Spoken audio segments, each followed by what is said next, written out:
ये कहानी दो विद्यार्थियों की है जो 8वीं कक्षा में पढ़ते हैं। रीति और रमाशंकर। रीति एक धनी परिवार से आती है, पढ़ने में बहुत अच्छी और डिसिप्लिन्ड है। उनके पढ़ाई के सामान, साइकिल वगैरह बहुत अच्छे ब्रांड के और महंगे हैं। वहीं रमाशंकर एक गरीब परिवार का लड़का है। उसके पिता एक पेट्रोल पंप पर काम करते हैं। रमाशंकर बहुत सरल और ईमानदार लड़का है। रमाशंकर और रीति में बहुत ज़्यादा बातचीत नहीं होती थी। वजह थी गरीबी का संकोच।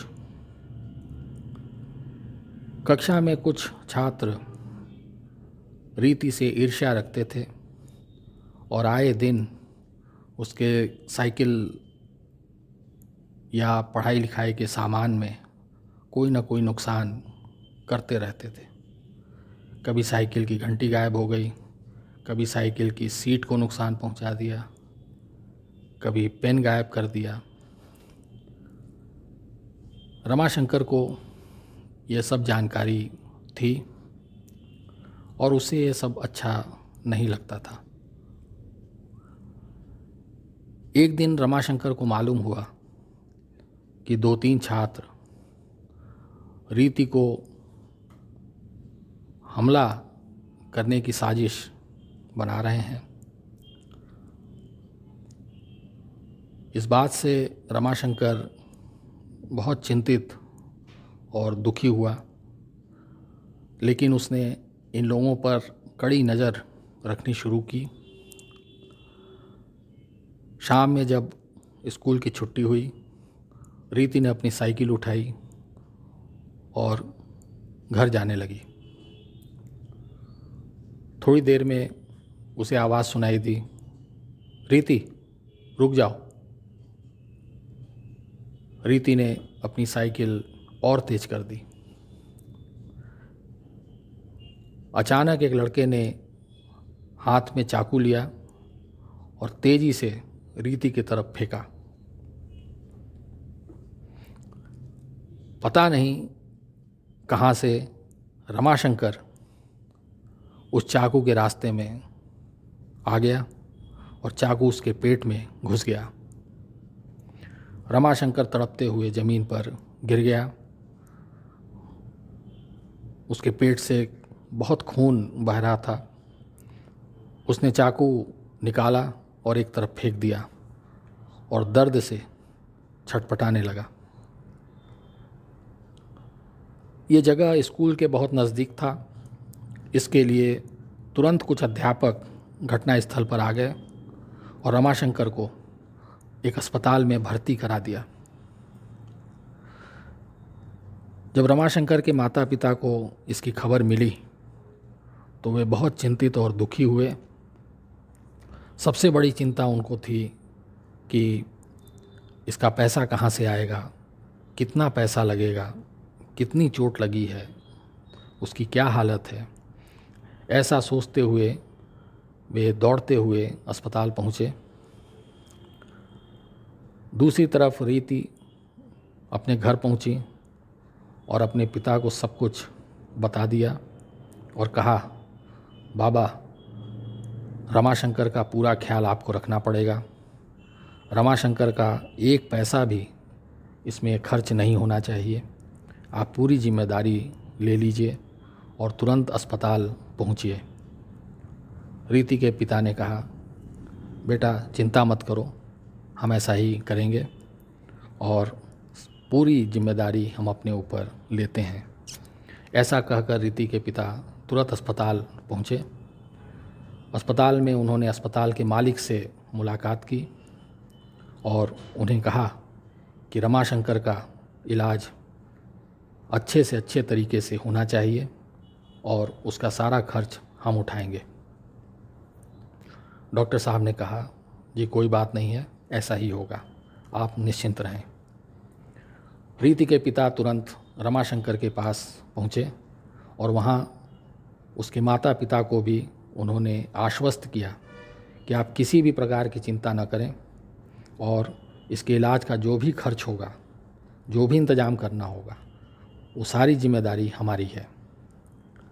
रमाशंकर के माता पिता को बहुत राहत महसूस हुई और वो सोचने लगे कि चलो इससे हमको थोड़ा सा समय मिल जाएगा और हम पैसा इकट्ठा करके रीति के पिता को वापस कर सकेंगे। कुछ दिनों में रमाशंकर बिल्कुल ठीक हो गए और वो स्कूल आया। क्लास में पहुंचते ही रीति ने उससे पूछा, अब कैसी तबीयत है? रमाशंकर ने कहा, जी बिल्कुल ठीक हूँ। रीति ने फिर पूछा, तुमने ऐसा क्यों किया? रमाशंकर ने कहा, हमने ऐसा कुछ भी खास नहीं किया, कोई भी एक सभ्य आदमी ऐसा ही करता। ये सवाल मेरे मन में बिल्कुल नहीं आया कि मैं चाकू के रास्ते में आऊं या ना आऊं, और मैं बिल्कुल ठीक हूं, तुम चिंता मत करो। ये घटना के वर्षों बाद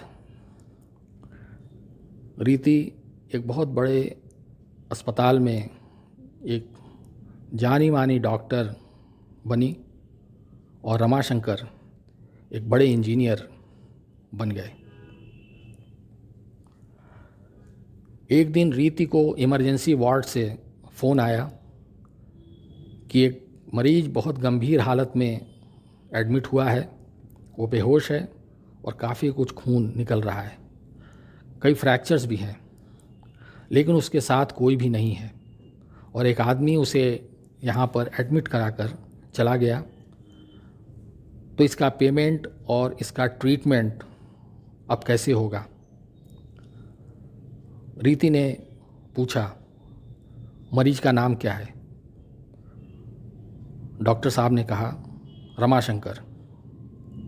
ये नाम सुनते ही रीति के सारे शरीर में एक बिजली सी कौंध गई और उस सारी बात उसे तुरंत दिखने लगी, जो वर्षों पहले जब वो कक्षा 8 में पढ़ती थी और चाकू से उसके ऊपर वार किया गया था और रमाशंकर चाकू के रास्ते में आकर अपने को घायल किया था और उसकी जान बचाई थी।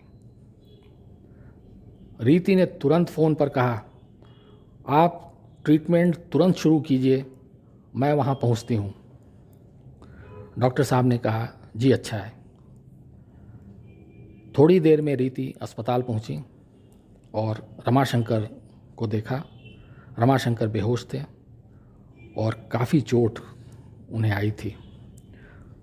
सबसे बढ़िया इलाज जो संभव था वो रीति ने इंतज़ाम कराया और डॉक्टरों को कहा कि इसका सारा पेमेंट वो करेंगी और इसलिए अगर रमाशंकर इसके विषय में कुछ पूछते हैं तो उन्हें ये मत बताना कि मेरा नाम रीति है और उनके खर्च मैं वहन कर रही हूँ। उनको कहना कि अस्पताल के मैनेजमेंट ने ये खर्च उठाया है और वो इसकी चिंता न करें। डॉक्टरों ने कहा, जी ठीक है, उन्हें पता नहीं होगा। रीति ने उनके एडमिशन का स्लिप देखा, उसमें ज़्यादा कुछ नहीं लिखा था। एक अनजान व्यक्ति ने उन्हें रोड पर पड़ा हुआ देखा और काफ़ी खून बह रहा था, तो उसने यहाँ इमरजेंसी वार्ड में उन्हें एडमिट कर दिया और वापस चला गया। रीति जितना बेहतर इलाज संभव था रमाशंकर का, उसमें जुट गई। 2-3 दिन में ही रमाशंकर को होश आ गया और देखते देखते वो स्वस्थ हो गए। रमाशंकर के जाने का समय आया। उन्होंने इस इलाज का बिल मांगा कि मुझे कितना पेमेंट करना है ताकि मैं पेमेंट करके और नौकरी पर वापस जा सकूं। लोगों ने टाल मटोल किया क्योंकि उन्हें रीति से निर्देश था कि किसी भी तरह का पेमेंट रमाशंकर से नहीं लेना है।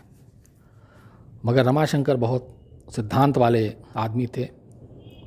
वो अड़ गए, बोले मैं बगैर बिल पे किए हुए यहाँ से नहीं जाऊँगा और आप मुझे मैनेजमेंट के किसी डॉक्टर से संपर्क कराएं। जब डॉक्टर ने उनको ऐसे अड़ जाते हुए देखा तो रीति से संपर्क किया और उनको सारी बात बताई। रीति ने उनको कहा कोई बात नहीं, उनको आप गेस्ट हाउस में भेज दें, मैं वहाँ उनसे बात कर लूँगी। रमाशंकर गेस्ट हाउस के लाउंज में बैठ गए। थोड़ी देर में रीति वहाँ पहुँची, उनका हालचाल पूछा और कहा अब कैसा लग रहा है। रमाशंकर ने बोला जी काफ़ी बेहतर है और आपको बहुत बहुत शुक्रिया जो आप लोगों ने बिल्कुल समय पर इतनी अच्छी हमारी देखभाल की और हमें बहुत कम समय में एकदम सामान्य कर दिया। आप लोगों का बहुत बहुत शुक्रिया। रीति ने कहा नहीं नहीं नहीं, ऐसी कोई बात नहीं है, हम डॉक्टर हैं और हमारा ये काम है। हमें खुशी मिली कि आप जल्दी स्वस्थ हो गए और हम लोग एक अच्छा काम कर सके। तुरंत रमाशंकर अपने मुद्दे पर आ गए और उन्होंने बोला कि मैं बिल का इंतज़ार कर रहा हूँ ताकि पेमेंट करके मैं वापस अपनी नौकरी ज्वाइन कर सकूं। रीति ने उनकी तरफ देखा और कहा इसका पेमेंट तो आप वर्षों पहले कर चुके हैं। और पूरी कहानी उसने वो 8वीं कक्षा वाली घटना वो सुनाई और कहा कि उस वक्त अगर आप चाकू के रास्ते में नहीं आते तो मेरी ज़िंदगी कहाँ होती इसका मैं अंदाज़ा नहीं लगा सकती। तो आपने मुझे ज़िंदगी दी है और आज हमारी बारी है, हमें अपना काम करने दीजिए। आपको कोई भी बिल पे नहीं करना है। आप स्वस्थ रहें, सुखी रहें, यही हमारी कामना है। रमाशंकर बिल्कुल पत्थर की बूंद की तरह ये बात सुनते रहे और फिर उन्होंने रीति को कहा कि हाँ, एक बात तो मेरे समझ में आ गई कि ज़िंदगी में अगर कोई भी अच्छा काम आप करें तो उसका परिणाम भी अच्छा ही आता है।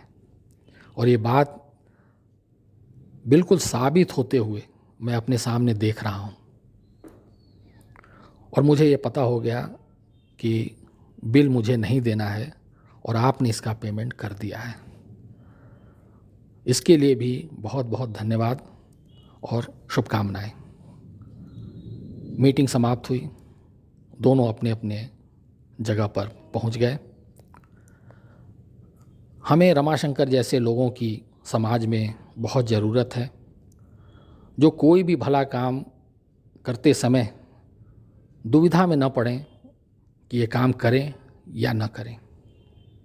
ईश्वर ने हम सबको एक ज्ञान तो दिया ही है कि ये काम अच्छा है या नहीं, और अच्छा है तो उसमें वक्त नहीं गंवाना चाहिए। हमारी ज़िंदगी बहुत छोटी है और ये एक ही बार मिलती है, इसलिए ऐसे मौके बार बार नहीं आते हैं और कभी ऐसा मौका आए तो हमें गंवाना नहीं चाहिए। रमाशंकर जैसे लोग ही हमारे समाज के हीरो हैं, नायक हैं, स्टार्स हैं। आशा है आपको ये कहानी पसंद आई होगी। नमस्कार।